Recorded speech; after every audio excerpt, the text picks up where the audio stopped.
See, if you get absolutely committed to your purpose, you will be called a fanatic. If you are willing to do whatever it takes to achieve that, you will be called a terrorist. Fundamentally, if people understand that the source of human experience is within you, joy or misery, agony or ecstasy, pleasure or pain, everything comes from within you. If you understand this much, if I understand, suppose right now I think I'm miserable because of you, there's no solution for my life, isn't it? Because all you have to do is walk in front of my home, I will become miserable. So simple it is. You don't have to kill me, you just have to walk around in front of me. I will die within myself every day. If I understand the source of my joy and misery are within me, then you know what's the obvious choice?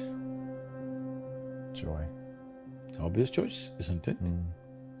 So this one fundamental thing has to get across to all the human beings on this planet. Your experience is entirely determined by you.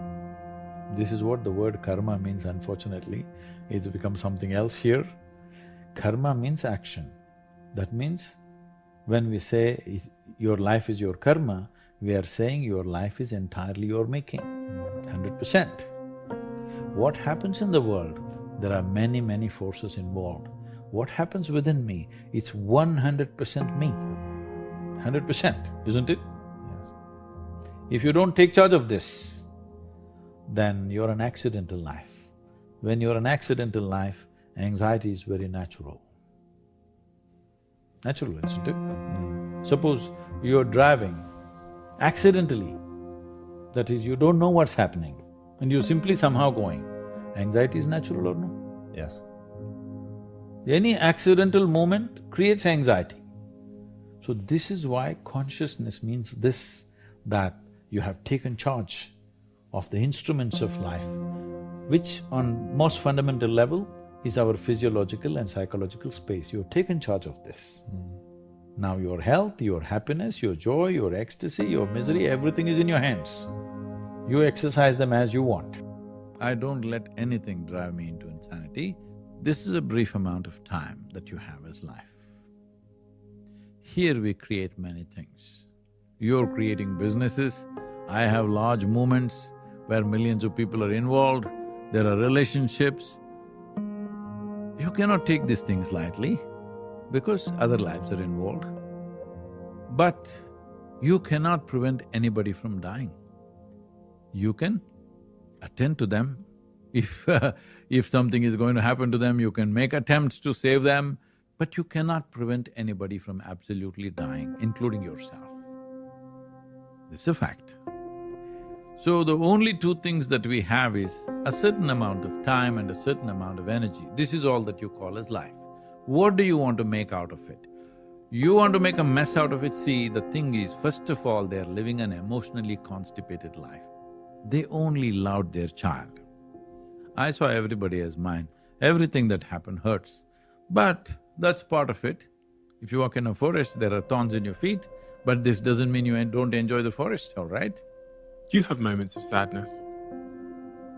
See, you're asking a very question which is hard for me to say because I have done this to myself, that nothing happens within me the way I don't want it.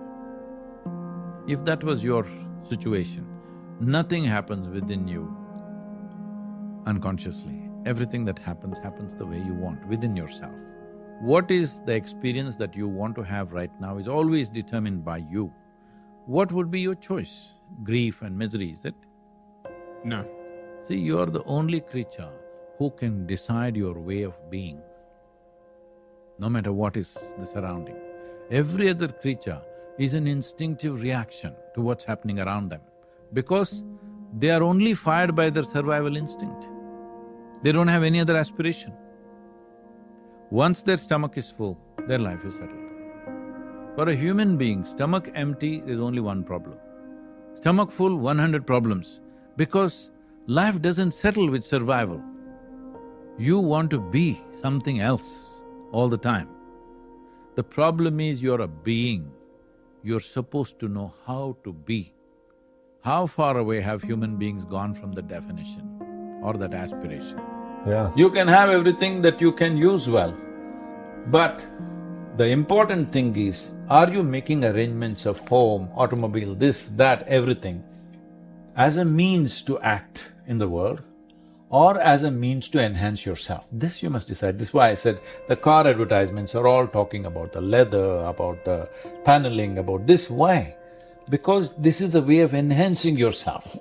Your car is little shinier than your neighbor's car and you're supposed to be better. I'm saying nothing makes you better, all right? Nothing makes you better. The only thing is, everything that you can be within yourself, are you or are you not? That's all. In our lives, if we do not do what we cannot do, there's no issue. If we do not do what we can do, we are a disaster. So, I'm saying, at least are you as joyful as you were when you were 5 years of age? At 35, 40, if you are not as joyful and as exuberant as a 5-year-old boy or girl that you were, obviously you're a disaster because you're not even square one. That was square one of your life when nothing was in your control, all right? You're not even in square one, you've sunk deeper. That's a disastrous life. So there is no purpose to life. If you are not a vested interest, and you can be not a vested interest only when you're joyful by your own nature. That how you are is determined by you.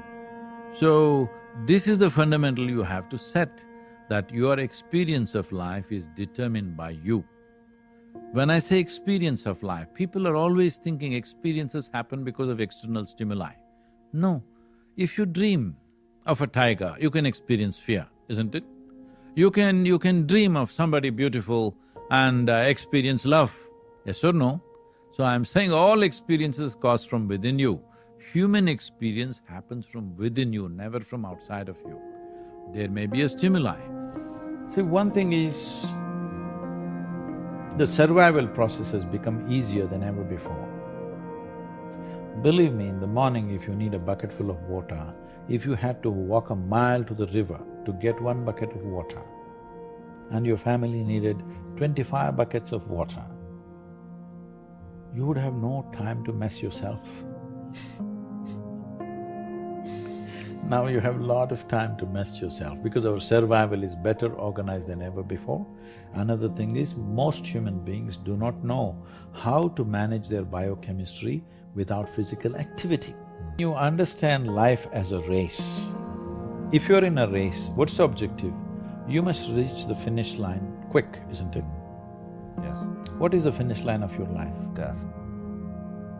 There you have it. This may not be a conscious process, but life within you is understanding it like that. When you… see, you must understand this, whether you are conscious of it or not, any human being.